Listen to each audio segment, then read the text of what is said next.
Hello, everyone, and welcome to the Tech Informist. My name is JJ Hammond. We have another great show for you. Are you ready to be informed on the top tech news stories from around the world?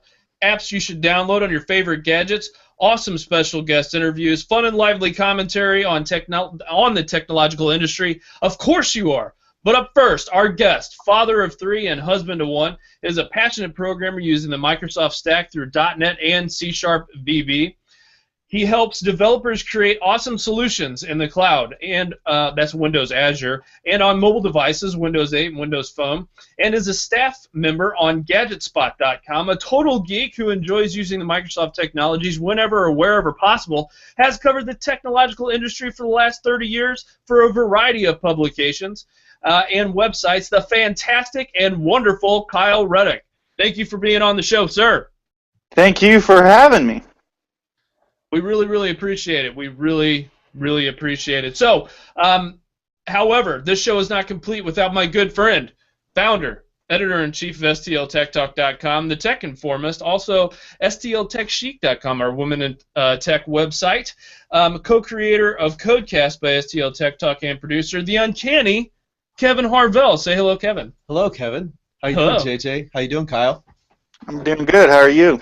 Doing great. Glad to have you with us. Thanks again for joining us. Thank you. Awesome. And don't forget, everyone, you can follow us on Twitter at Tech Informist, Facebook, The Tech Informist, Google+, YouTube, iTunes, Stitcher, TuneIn Radio, all of the above. If you just go onto the internet, The Tech Informist, search for it, you'll find it. Awesome. Our first couple of episodes included Mary Jo Foley, Scott Smith, and John Sonmez, and that's just the beginning, and we're just going to keep going from there. That's where we get high-quality guests, high-quality stuff. Also, don't forget to check out our parent company, STLTechTalk.com, where you can check out our tech news, podcast, Codecast, programming code, hands-on reviews, event coverage, and much, much more. Also, download our STL Tech Talk app for Windows 8 and Windows Phone 8 apps. And don't forget, you can interact by sending us feedback to contact@thetechinformist.com. Again, that's contact@thetechinformist.com. A special thank you goes out to Scott Smith, our last guest. Wonderful download numbers were gorgeous and wonderful, so thank you for doing your part in promoting the show. Thank you so much for being on the show. We respect you and your continued support of our community. So having said all of that, I want to make sure that everybody knows that we have Codecast, where we teach people how to code. It's called Codecast by STL Tech Talk. Go into the podcast apps and download that show, or go to YouTube, because YouTube is probably the best way to do it, is to view it so that you can watch and learn how to program and code. Also, go to our website, stltechtalk.com. I just want to reiterate that. Also, we want to take some time out to thank the sponsors of the show, Pluralsight. If you go to stltechtalk.com, stltechtalk.com, I think I said that 6 times, so you got to say it 6 times for it to stick. Go to our site, scroll down, you'll see, do you want to learn how to code, or do you want to learn anything about technology? Of course you do. Just click on that link, sign up for a 10-day free trial, and you can go in and just watch awesome videos and tutorials on how to create ASP, Adobe Photoshop, Android, Windows, Apple, everything under the sun. Bam, it's there. It's gorgeous. So don't forget to do that. We'd really appreciate that. So let's kick off the show with the very first question to Kyle, and that is, let me scroll back up here. How long have you been using Windows Phone? I've been using Windows Phone, let's see, it's 2014, probably since 2010. My first Windows Phone was a HTC Titan, first generation. Really loved it. Unfortunately, I had some issues with it, so I sent that back to AT&T, and therefore came the Lumia 900. So that was my first Nokia Windows Phone. So, and I really fell in love with the Lumia devices since then. So I've been using it for about four years or so. Cool. So what are you currently using right now? I'm currently using the big bad 1520. phablet, I guess you can call it. So Which color are you rocking right now? I'm rocking the white right now. So something like this. Yeah, so you're Something like that, yes. Well, mine's in a case, but yes. Oh, I ride these things bareback. I don't do cases. You know, mine changes week to week. Sometimes I have a case, sometimes I don't. So it just depends on what I want. You know, with it being white, I don't want to get it all dirty and fingerprints and oily and stuff like that. So sometimes I put a case on it. Sometimes, I mean, I have 5 cases for the 1520 that I change in and out. So what are your thoughts on that really nice bright green one they've got at AT&T now? My thoughts are, I wish I had that instead of the white. My wife loves the color green. She loves that particular color of green too. So she is, aside from the size of the device, she would be all over like a smaller, maybe like the 930, or maybe like a 1020 variant color, that kind of color. Yeah. I was looking at it at the AT&T store last Friday when down there covering the iPhone launch, and man, that green 1520 is beautiful. That's a very, very wonderful bright color. When I downloaded the developer preview for Windows 8.1 when it came out, it had that bright green accent color in it. So, or that was Lumia Scions. Sorry, that's when it came in. So when I downloaded, or when I got Lumia Scion, I switched to that accent color, and man, it really made the screen pop, and I really loved it. But man, having that green phone would be so much better. Be gorgeous. It would make Kyle very happy.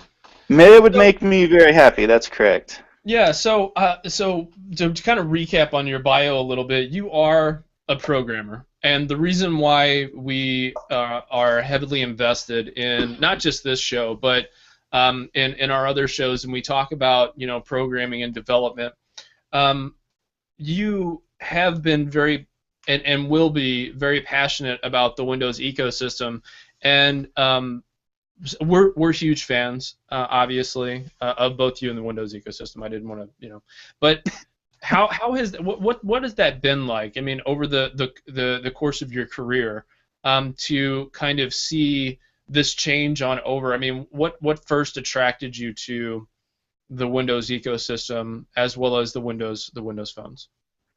Well, I've always been with the Windows ecosystem.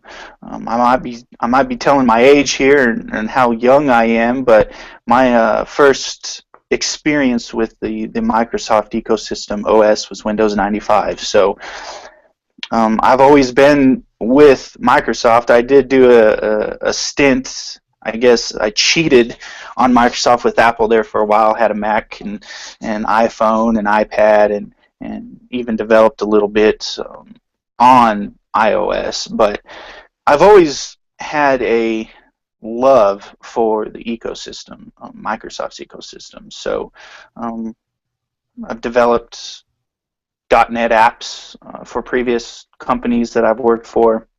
And with the transition into Windows Phone and Windows 8, it's been really great, and how Microsoft's incorporated all that, and plus that it's Microsoft. I've had experience with Microsoft Stack, so it's real easy. iOS, you have your you have the Xcode and whatnot that's based off of C#, but they add their extra layer on top of it. So you have that initial knowledge, but then you have to have Apple's proprietary knowledge on top of it. Whereas with Windows Phone and Windows 8, you already know everything. You just have to put it to use in Windows Phone. So it's been really great ever since. I mean. And then you have the community, the Windows Phone community. It's really close knit. Let's put it that way. Close knit community that helps each other out. Now I've been an Android developer and a iPhone developer, and I've seen that the community with Windows is so much more close knit, so much more helpful, um, excited. It's a wonderful place to be, and I'm looking forward to so much more things Microsoft brings to the platform. Windows Phone 9 and Windows 9. Looking forward to seeing how they mesh all that together to one system, one core. Eager to see what Satya Nadella does. So yeah. No, so building upon that a little bit. What we talked about that you've been into it, and obviously the community is phenomenal. I hear from them, very active, and not just active in a way that. So you have a lot of Android and iOS users who. And Mac users now, right? Like when you see colleges and you go to colleges and you see college students, you see people programming and stuff. You see a lot of Macs. You see it on Girl with the Dragon Tattoo. It's overseas now. Apple is kind of becoming ubiquitous, as well as because Microsoft was ubiquitous for the longest time, and everybody used a version of Microsoft, whether it was XP or Windows 7 or whatever the case is. I mean, you can see that from pie charts of how many people use the desktop operating system, especially India and all those kinds of places.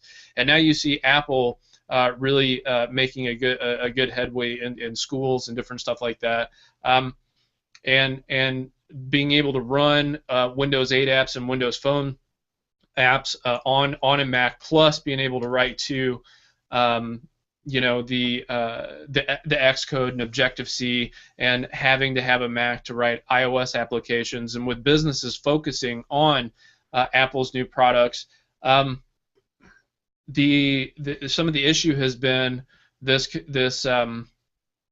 flight away from the Microsoft ecosystem and things like that. How do you see that playing out going forward? I mean, do you see because not a lot of iOS users really engage with me on social media, engage with the site. They do somewhat, but not nearly as much as the Windows people do. They give really good feedback, or feedback just in general, as opposed to some of the more iOS and Android centric crowds. I'm not completely sure. I know there's a lot of stuff going around with iOS people being snobs, sticking close to each other. Windows people are snobs too. It's just the nature of the game. You love a platform, you're gonna be snobby to that platform. So, of course, Apple has a high. When you think of tablets, you think of iPad, and that's just the nature of the game. Apple has been so good at marketing their material, getting that crowd of people. Even now that the NFL has the agreement to having the Surface as the main tablet, the main tablet of the NFL. If you watch the previous game, I can't remember, it was week 1, that the announcers had the coach mention that he was using an iPad, and it was actually a Surface. So when people think of tablets, they think of Apple, and Microsoft has to do something about that. Microsoft has to market their material a little bit better. There's always a room for improvement in Microsoft's. I mean, you look back to what Steve Jobs did in Apple. It was revolutionary at the time. Yep. He was a revolutionist. So Microsoft with Satya Nadella, I think, is moving towards that. Nothing bad against Ballmer. Ballmer was a marketer from the get-go. That's what his first job was at Microsoft, was his marketing. So unfortunately, Microsoft during the time of Ballmer could have used a lot better marketing tactic. Of course, they had the I'm a PC, and Apple did that, and I don't. Apple's done such a great job. Unfortunately, I wish Microsoft would do a little bit better. And I think now that Satya Nadella is at the Realms, he's moving towards that cloud first, mobile first motto is really good. And I can only wish that it would get better. I do think it's going to get better. It's just we have to see how it plans out. And with the Surface Pro 3, I really think that's going to make a lot of difference going forward. You know, that 4.3. See, I'm jealous now. I'm jealous. I don't have. Device. You know, whenever I pulled it out at Strange Loop developer conference this last weekend, I mean, I actually gave a couple demos on it. Like, is that the new Surface Pro? I'm like, yes, it is. Yeah, see, I'm jealous now. I'm blushing. But now that it's becoming more the aspect ratio, the 4:3 aspect ratio, right, is so much better than the Surface Pro 2 that I have. It's easier to hold.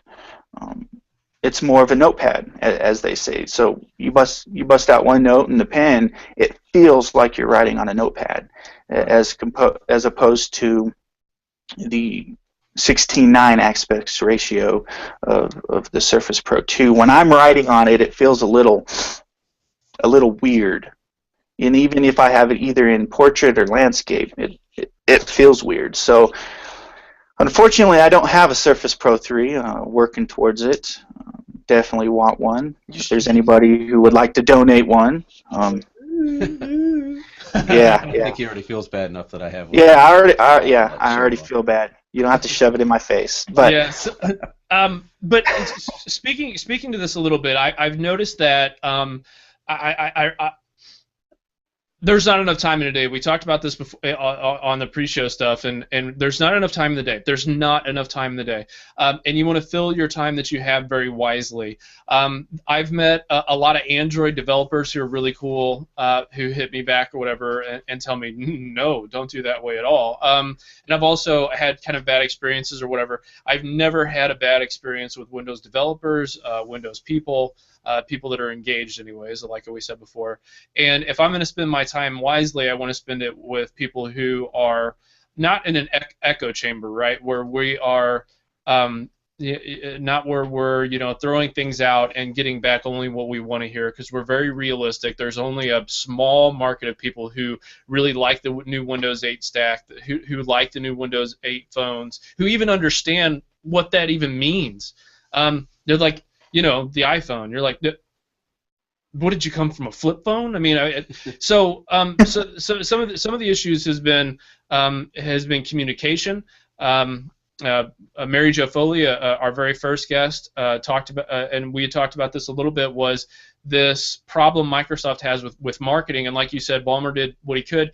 My issue is that recently Microsoft just spent $2.5 billion on a game and a gaming thing, and my first thought was, how many people could have benefited from a price cut in the Surface Pro 3 line? I mean, just think if you can make the Surface Pro 3 line actually affordable for, say, like small business people, like your contractors or your realtors or your stay-at-home moms or your kids, and become right in that iPad price range where you can actually have legitimate conversation about, not only is this thing competing with it in as far as productivity, but it's competing with it on price.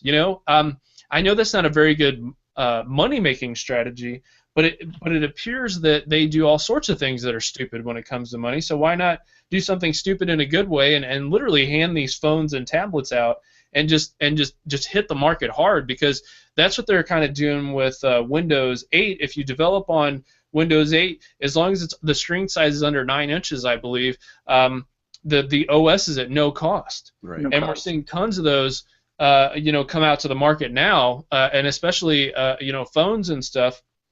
if they're doing that, why not spend a majority of that money to get these devices in people's hands? I think a big barrier to some of the higher end Microsoft stuff is the cost. And if you take that away from Apple and show that Microsoft can be productivity and play and fun, and beautiful designs like the Surface and some of Nokia's hardware now underneath the game would be over. So yeah, you would think. My thought is that would be the best strategy. I know that the stock market wouldn't like it very much, but I don't care what the stock market.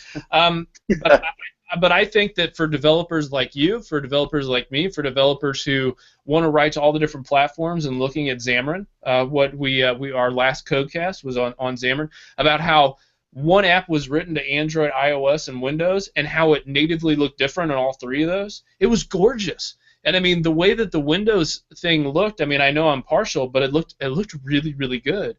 And if you can write to those, and if you can speak to those billion Windows users, and if you're giving them devices at hardly any cost, I mean, I know you're not making a whole lot of money right out of the gate, but then your software becomes ubiquitous. Because we went to the Strange Loop conference recently here in St. Louis, just this past week, and what I pulled away from it was a lot of the development is not using Microsoft stuff. So if Microsoft isn't getting their .NET framework out there to new and upcoming developers, if the job posting boards are always Java and JavaScript. So if I get one more email, I'm going to take Java and JavaScript off of my resume, because if I get one more email for somebody to ask me to work for them or work with them on a project, I'm going to go insane. But that's the problem. The problem is Microsoft has, I mean, it has a mobile strategy, but they're not putting their full weight. I mean, $2.5 billion. Just think about even $1 billion focused on getting hardware into people's hands. I mean, think about that. I mean, Kyle, you could be making bank. You could like a percent off of that. Would be gorgeous. And I think the developers, and we're going to talk about this a little later in the show, would benefit greatly from being able to have and write. If you're a C#.NET developer, being able to speak to all these devices in all these people's hands. I mean, there's a lot of really cool stuff you can do with C#, and no one that I've met likes developing an Xcode and Objective-C for iOS. So if you could do it in a language that is not better, but just easier to use, like C# and .NET, awesome. You have a point. Microsoft, since they bought Minecraft, I don't know about that. I'm a little confused on why they did that too. They could have used $2.5 billion on something more productive. Marketing. Yeah.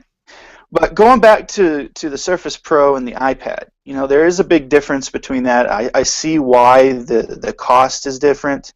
You got a full blown laptop as opposed to an oversized iPhone.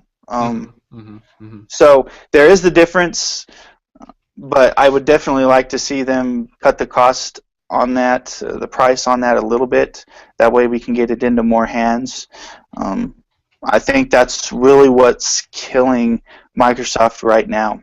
Yep. With their move towards the OS being free to OEMs under 9 inches, I believe it's 7 inches. If 7 or 9 inches. It's for free, so that's a wonderful thing. And with Microsoft moving towards getting rid of the Windows Phone moniker, the Windows Phone name, and just going to Windows, as we see with the HTC One M8 for Windows, and the recent ads that have been posted on YouTube, the TV ads, them moving away from Windows. I think that's a good thing. That's going towards the one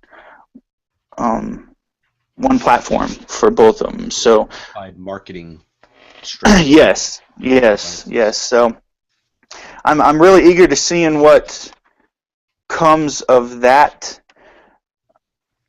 marketing venture. So are you excited for the the technical preview for Windows 9? Yes. I'm definitely eager to get that. I'm more That was a creepy smile that I just made. Let's make sure we cut that out. That was awful. edit that out. Yeah. Edit that out. So Yeah. Jesus, look like a serial killer. I am really eager to download that on my non-daily driver laptop and I was and getting get ready to play say, around yeah, with it. that's going on. That's going on the Dell Venue Pro 8. That's what. You know, That's I going made on. I made the mistake of putting the Windows 8 preview on my dev laptop a Oh while my back. gosh, Kyle! That's yeah We yeah. gotta I have a don't whole show about that. yeah. I don't know what I was drinking Yeah, or right. taking at that point in time, but that completely tanked my dev environment and had to start over. So I won't make that mistake again. So. Yeah. That's definitely that's definitely something that I'm still recovering from. Matter of fact, that's why I moved to TFS Online. So Nice. that I can have a whole nother podcast about that. So Yeah, and for but those of you who don't know, TFS is Team Foundation Server. yeah, not Toyota Financial Services. Exactly. I always love listening to those Toyota ads as I'm driving up and down the street. Unfortunately, I don't have XM radio or anything. I listen to the poor man radio, I guess you can say. So every time they say TFS, all I think of is Team Foundation Server. But I guess that's just the developer geek in me. So, but Yeah. I'm really excited to what Microsoft has in store. I think Satya Nadella and Joe Belfiore and the main leaders and the main execs there at Microsoft have something going for them, and as long as they continue to listen and hear to what the community has and all of us fans have to say, that's a big part. Listen to what your consumers have to say, and they've been doing a good job at that. And people talk about the app gap.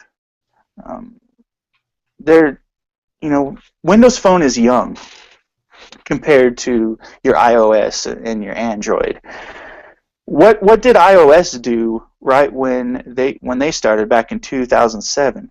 They didn't want people to create apps. They wanted hybrid apps. They wanted mobile websites.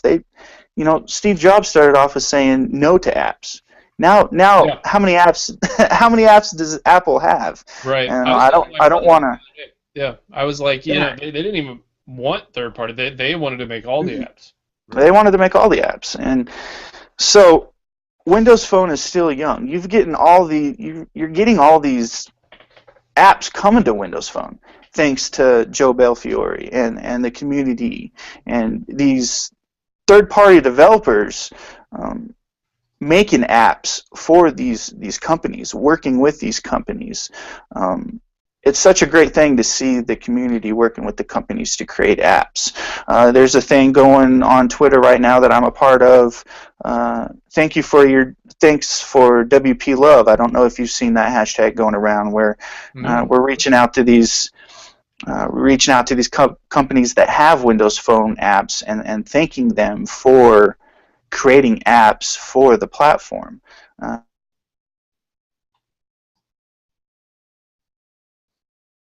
And that listen, I can't stress the importance of listening to the community, and Microsoft is doing a good job at that. So as we see the app gap getting closer to ending that gap, so to say, it's a wonderful thing seeing. But what people don't understand is Windows Phone ecosystem is young still. As Microsoft continues to market this, and it all goes back to marketing. If they continue to marketing and getting these phones into people's hands, I don't know how many low-end 530s I've seen around town since they've been out. I'm almost excited seeing these low-end Windows phones come out. I think it's a good thing. These prepaid GoPhone Windows phones, get them into people's hands so they know that all the time. This is a Windows phone. Mm-hmm. And hey, my phone broke. Which phone should I get? I'm like, it's a no-brainer. And yeah, the reason exactly. for that is it's easy to use and it's integrated with stuff that is not future-proof, but it's integrated with services that are easy to use, that people are, not really put off by. That, they don't want to customize everything. They want it to be very straightforward, and they don't want to mess with it. Yeah, and most of these people have PCs already. Sure. So Right. they already have, well, albeit they may not have the Hotmail Outlook.com email, Right. but they already use the stuff that the phone connects to already. Right. So that's another wonderful thing. They already use Office. They may already use OneDrive for their stuff. Yeah, I pulled up the All stuff my 1520 last night. Yeah. And stuff too. all my stuff is in OneDrive. I have almost half a terabyte of Office or OneDrive space.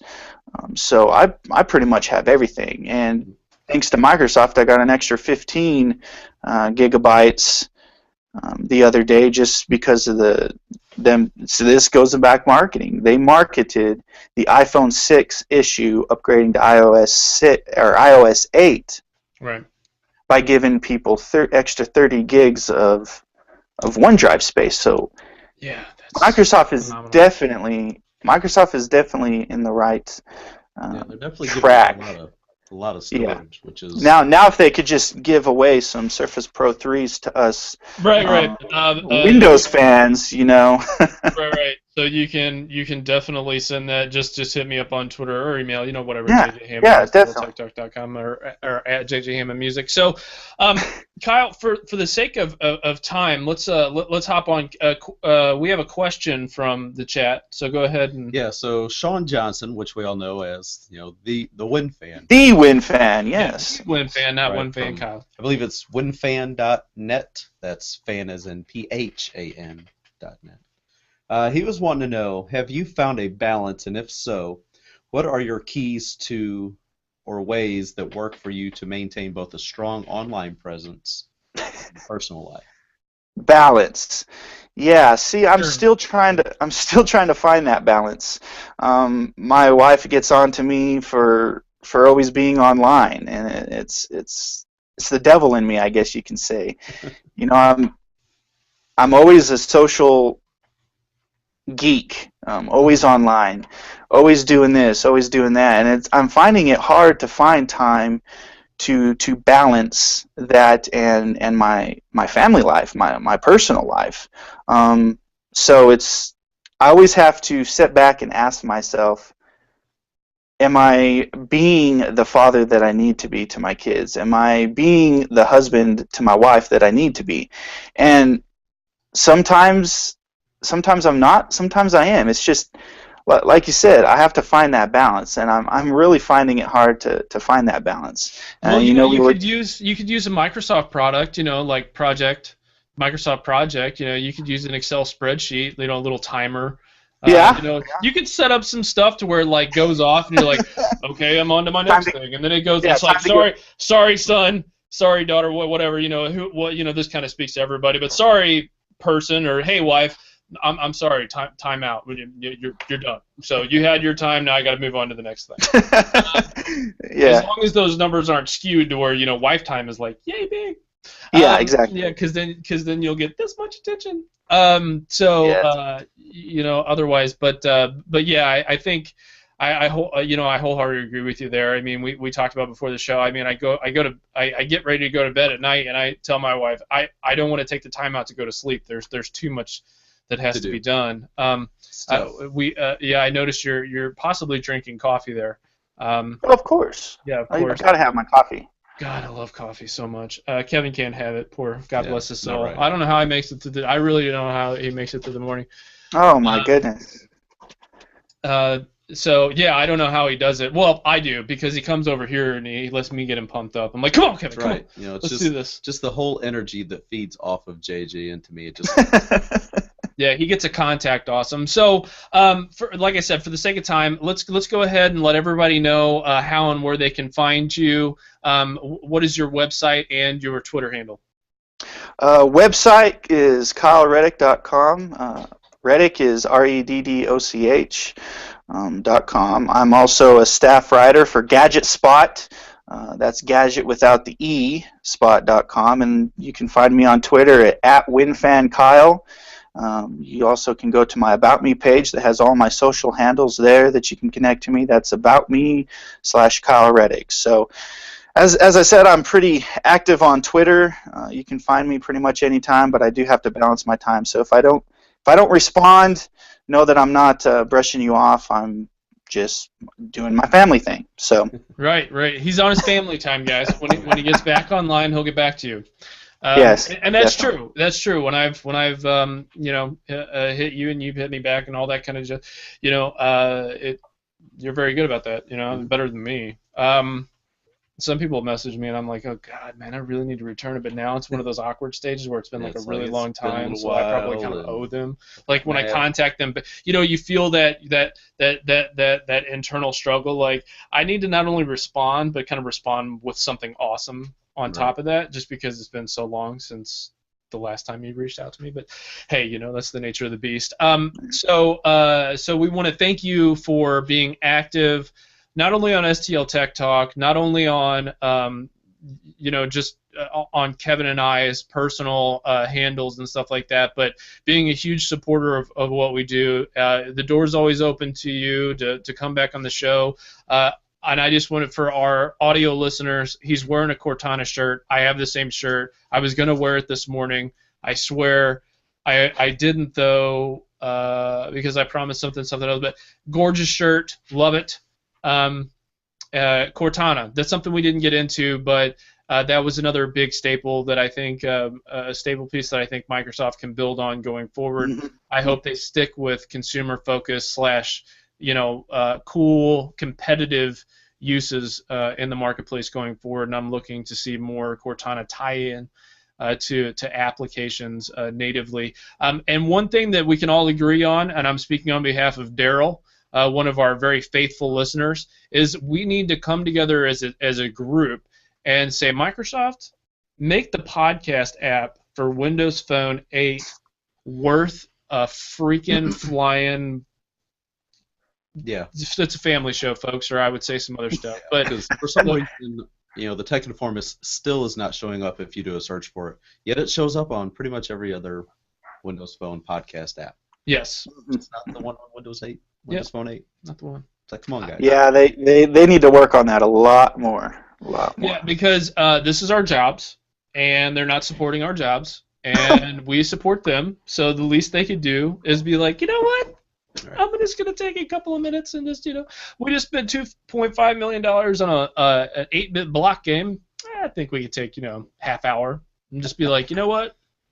Exactly. Look, I know they can do it because we've had people on the show, on our previous shows, who have done code like lickety-split, in an hour, and we've seen presentations of people who can blow things out of the water. Right. Do it. All right? No more talk. Just do it. Because I've seen. Or get rid of it. Either one. Or get rid of it. And if you're going to get rid of it, fine. Let's direct people to podcast with an exclamation point or Bringcast. Bringcast. There you go. Or some other ones. I'm a little mad at the podcast exclamation point. Podcast Lounge is my preferred. Oh, Podcast Lounge. Yeah, that's true too. It's just a beautiful interface. Yeah, it's a good looking interface. And you can find podcasts. You can find pretty much every podcast you're looking for on there. Anyways, so love talking with you. If you want to hang out, go ahead. Again, thank you for everyone for your contribution. That ends the interview segment of the show. We're going to hop into the news now. But Kyle, thank you so much for being on the show. We greatly appreciate it, sir. Thank you. Up next is our news segment, and again, don't forget, everyone, you can go to thetechinformist.com to listen to our past couple of episodes. We're not going to stop. We're going to keep moving forward, and it's going to be gorgeous every single time right out of the gate. But here's something I wanted to speak to. Toshiba now has exited the PC consumer market. The reason why I brought this story up was because there are a lot of Toshiba products that are out there. A lot of people have went into your micro centers. A lot of people have went into your Best Buys. A lot of people have went into just all the different places and bought Toshiba products. I mean, you see that a lot because they're pretty inexpensive. Yeah, they're usually a pretty good device for reasonable price. Right, exactly. So them exiting the PC market, that's pretty crazy. Yeah, it's like following Sony's lead. Like Sony jumped out first, and now Toshiba's exiting. It's really just going to leave like HP and Dell and Asus and just Microsoft. yeah, and Microsoft to do their own thing. Right. Also, Google is no longer forcing new users into making Google Plus accounts. Right. So if you sign up for a Gmail account, you're not going to get that prompt at the end of your setting up your Gmail account to say, "Hey, why don't you go ahead and get a Google Plus account too while you're at it?" Yeah, absolutely. And that really, one of our guests, Mary Jo Foley, I love you, by the way. So if you have a chance to listen to this again, which I know you're going to, yeah, right. That was one of the issues. Right. Was people don't want to have to sign up for a Google Plus account. Right. It should be an option thing. Just Right. because you've got a Gmail account and you want to participate in a Google Plus Hangout, you necessarily shouldn't have to have a Google Plus account. I mean, if you're just going to use, Hangouts or be on a Hangout, maybe you shouldn't have to have a Google Plus account. Right. And Microsoft, since you are listening to this show, would you please make Skype more like Hangout so we could do a lot more with it? Yeah, give it some more we'd features. really appreciate 'cause that. Maybe we would consider using Skype for these shows. Absolutely, because we use Google Plus and we're a big fan of it. Yep. Absolutely, huge fan of it. So what the world needs to know about the future. So the future is we are moving as a society and a world into a leasing type of life where we lease everything. We've noticed that one of the big news stories of this last week was the iPhone. And Yes. if I saw an iPhone ad over this weekend, I mean, they were everywhere. They were from Sprint. Yes. They were from Verizon. They were from AT&T. T-Mobile. Every single one of them were talking about the iPhone.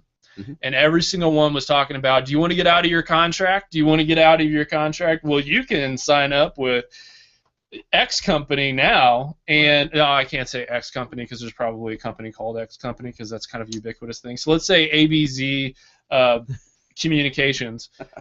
And we will pay off your contract and or give you a free iPhone. Yeah. But the conditions on that are you're going to be leasing this device for 24 months, 18 months, or 12 or whatever stipulations that you agree to. Yeah, all the fine print, folks. And that brings me to a larger point, which I've talked about several times before, but I'm going to continue to talk about it, is this sense of we are now living in a society where, and I think the developing world is where we don't own our consumer. No, it's content and devices. So Amazon Prime, Netflix, Hulu, Amazon, whatever. There was something else I was leaving. Anyway, so you get your Xbox music subscription, iTunes, right. Radio. Tune in. I can just go on and on a Pandora. So what I mean by that is everything is subscription based. Microsoft 365. Office 365. Yeah. So we're moving into a subscription model for everything. And the reason why we do this show is to inform you, our listeners, on tech. Right. So how technology has influenced our lives alone is insane, and how we're going to use it going forward. So the reason why I bring this up is I wanted to talk to you a little bit and see how we could educate the public. When you go out and buy a device, you're not just buying that device, you're now buying services that are attached to that device. So think about that. We talked last week about ecosystems, but I'm going to hone in on just services in general. When you go out this Christmas or this holiday season and you're purchasing gifts and you're purchasing devices or whatever the case is, maybe, you're going to be buying things because the most of consumers are, now I'm not going to say poor, but we don't have enough to spend almost $1,000 on a new iPhone. We don't have the kind of money to spend on a Surface or a new phone or that. It's going to be a leasing type of thing where you lease the AT&T Next device. plans and Exactly. stuff like that where you pay a little monthly fee for it. So how can we educate the public on what that looks like? So I want to get your thoughts going forward. Yeah, it's one thing, whenever AT&T says, you can have 4 lines with 10 gig of data for $160 a month. Oh, you can speak to this. Yeah, I can speak to that really good because depending on the rep that you're going to talk with at that store, they might not be able to inform you of that. Then whenever they say, okay, after you all signed up, got your numbers ported over, we're going over the final bill and stuff, and they say, oh, it's going to be $200 and some odd dollars. You're like, well, wait a second, what about that $160 that is advertised? And then that boils down to the small print. You got to read that fine print and know what you're getting yourself into, because that $160 for 4 lines is only if you bring your own phones, or if you pay for a phone outright. If you spend $800 on the brand new device, because you're going to be spending the $20 for a month on the payment plan that you're going to be participating in. So no, you won't be spending $160 unless you're using your old phone. Exactly, and that brings me to my next point is low-cost devices. Mm-hmm. That's why we see companies such as Google and Microsoft fighting for that low-end market, because that's what they know everyone can afford. I mean, when people go into stores now, they're like, "Oh my gosh, you advertise this, but I'm paying this, and holy cow, I don't know how I'm going to do that."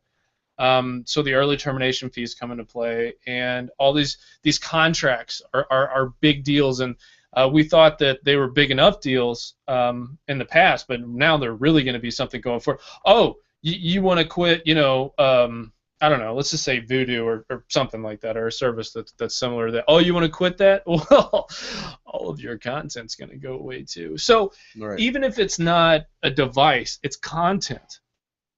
Oh, you want to play? You got to pay to play, baby. Yep. You know what I'm saying? That's how it goes. And we just wanted to educate you guys and let you know that that's the world we live in now going forward. So pick your battles smart, and make sure you do your research, and make sure you contact us or go to our website, or email us. It's right there under our names. Yeah, or on Twitter. And talk about that. The next thing I wanted to talk about is Verizon for the longest time. Big supporters of the show, by the way. And they get to send us devices and stuff to check out.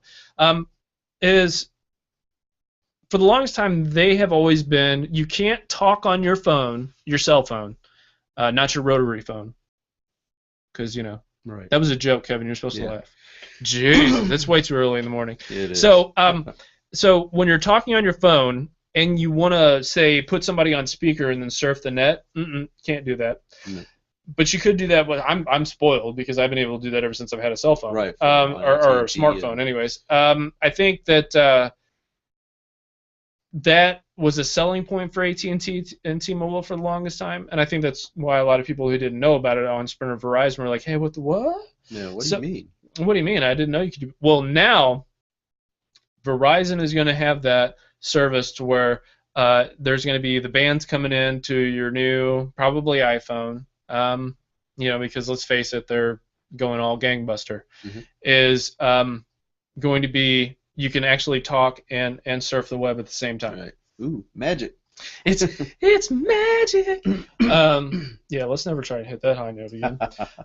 So that's called voice over LTE. That's VO and then LTE. So you're going to see that in the news. And in fact, a story that I wrote up on stltech.com specifically says, what is XLTE?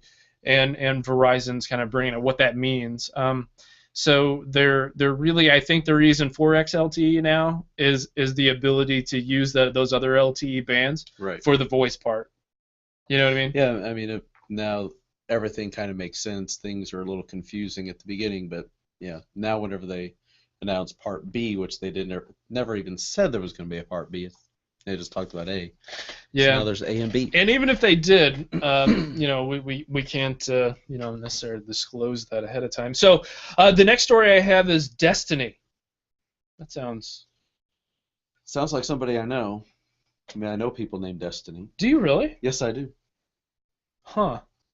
I don't And know no, how to they do react not to that. work. They do not work in a shady nightclub. Okay, or anything like that. that was my next question. That's actually the real If name. it was it a man's name, because then that No, would be really no, awkward. that Okay, would be really sure. creepy. Destiny. Yeah.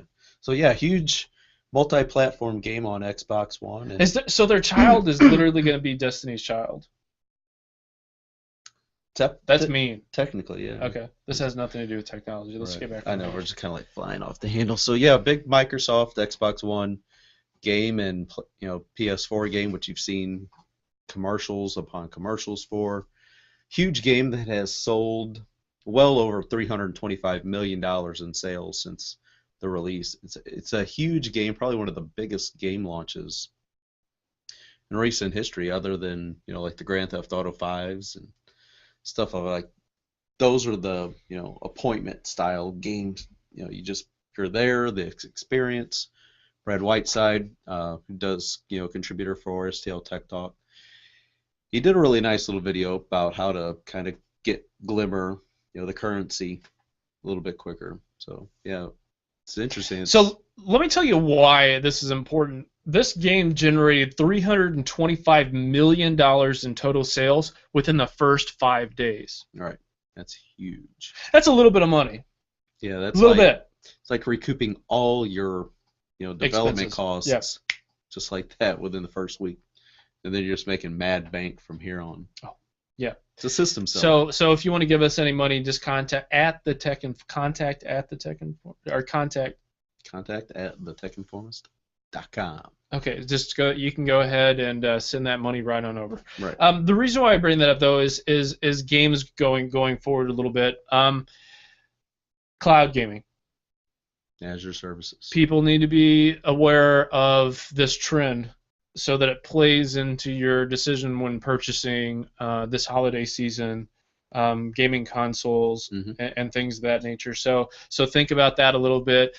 Think about what kind of ecosystem you want to be in that makes sense. Right. Do you want to be in a Microsoft? Do you want to be in a Sony? Or a Steam PC Steam. gaming? Because a lot of people like the Dell Alien line. Yeah. So that's a thought to think about. The next and final story is Microsoft has, since this is kind of we're going with a Microsoft theme Right. here. Let's close it out. The Microsoft story. That's right. The Microsoft Dev Center account is at no cost for current developers. So if you are a developer on iOS or Android, if you hop on over, there's a $20 initial charge, but then going forward, no recurring charge if you want to be a developer for Windows. Whereas it used to be $20 a year. Right. Which now was still low. Zero. I mean, compared to Apple, that's $100 a year. Right. Android's free. As far as I know. Yeah. Yeah. Yep. So speaking to that, that's awesome. It is. And I think that it's gonna be more for the community. And let's just say if you are interested in that, go to Microsoft Virtual Academy and learn how to make applications there as well. Yeah, you can use the App Studio and just throw something together real quick. Me and Kevin both have done that. Right, just so you can kind of see how the flow is and the layout. I mean, it's just a basic way to do things. Yeah, it's gorgeous. Yeah, very simple. So, Kevin, any final thoughts on the end of this wonderful episode? No, just thank Scott Smith from last week. Thanks Kyle Reddoch for joining us again today. That was awesome. Loved having Kyle on. We had him on for a couple of reasons. Let me tell you why. The first one is I really like the guy. Right. I like what he has to say about the community and what he does for it. He's very passionate. Also, Sean and Vernon and everybody. We really in the initial stages of developing the show and stuff like that. For the other reason is we want to make sure that we do a good job communicating to our listeners and getting them on in some form of capacity if they want to come on to talk about what they want to promote. Right. What they're doing. We want to talk to people who are doing something because there's no reason why you shouldn't get that message out. Right. So if you are into the show, contact us so we can talk about maybe your story, or at least have you as a guest or something of that nature. Right. We can see if we can fit you into a themed episode and focus on some things that you're talking about, come up with some news stories. Think about it as a platform to market. Yes. You know, wearing my Unidev shirt here. So I got no problem helping people market. Nope. No problem at all. Anyways, so I have to say, everyone, I love this show. Love doing it. It's a great chance for us to speak on a broader audience around the world. Right. So if you want to comment or contribute to any story that we cover, contact at thetechinformist.com. Leave your feedback, please. All right. Again, thank you to our guest. So from the entire The Tech Informist crew, consider yourself informed. We're out.